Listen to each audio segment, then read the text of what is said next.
আজকের সকালটা এখান থেকে শুরু করলাম, মা তারার নাম নিয়ে দর্শন করা। আর আমি মন্দিরের কাছে চলে এসেছি। আজকের অনেক বেলা হয়ে গেছে, এখন বাজে 10টা। খিদে পেয়েছে, জোর খিদে পেয়েছে। কিচ্ছু খাইনি, চা বিস্কুট খেয়েছিলাম। আর আজ কাল রাতের বেলা তো অনেক কিছু খাওয়া দাওয়া হয়ে গেছে, তাই আজ বিশেষ কিছু খাওয়ার ইচ্ছাও নেই। ভাবছি একটু সাথে শরবত খাবো, পাতলা করে, একটু বেশ টকটক করে।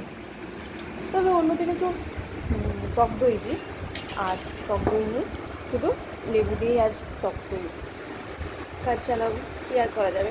না, অন্যদিন আমি একটু টক দইয়ের সাথে একটু লেবু দিই, খেতে খুব ভালো লাগে। চলো খেয়ে নিয়ে খেতে খেতে কথা হবে। চামচ আর ছাতু নিয়ে চলে এসেছি ছাতুর শরবত বানাবো।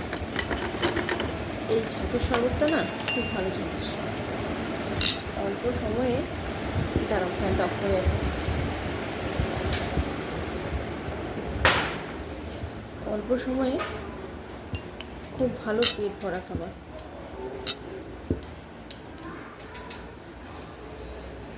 অনেকক্ষণ পেট ভরে থাকে, ব্যাস একটু মোটা করেই করবো, কেন খেতে এখন অনেক দেরি আছে, অনেক কাজ বাকি, তাই এই একটু মোটা করেই করবো।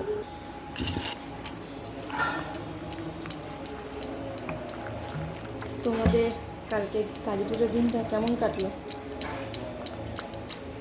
কালকে আমার ভালোই কেটেছে, একটু রাত হয়েছিল বেরোতে। কর্তামশাই দোকান বন্ধ করে বাড়ি এসেছে 8টা সাড়ে 8টার পর, তো তারপর বেরোতে একটু লেটই হয়ে গেছিলো। গেছিলাম কাঞ্চননগর, কিন্তু ভিডিও করেছিলাম, সব লেট হয়ে গেছে। কী করে কী হলো কিছু বুঝতে পারলাম না, এই ফার্স্ট টাইম হয়েছে।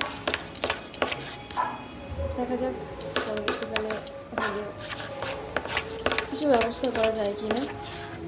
সুস্থ হচ্ছে ফটোটা ভিডিওটার জন্য, কী আর করা যাবে। একটু এবার লেবু আর বিট লবণটা দেবো। এই যে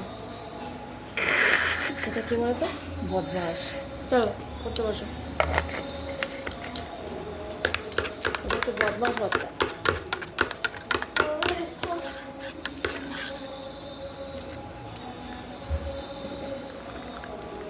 বিট লবণটা লেবুটা দিই, দুধে দেখতে হবে কিন্তু আঙ্কেল। দেখতে হবে আঙ্কেল। তো দাদা আঙ্কেল দাঁড়িয়ে আছে, সব চলো।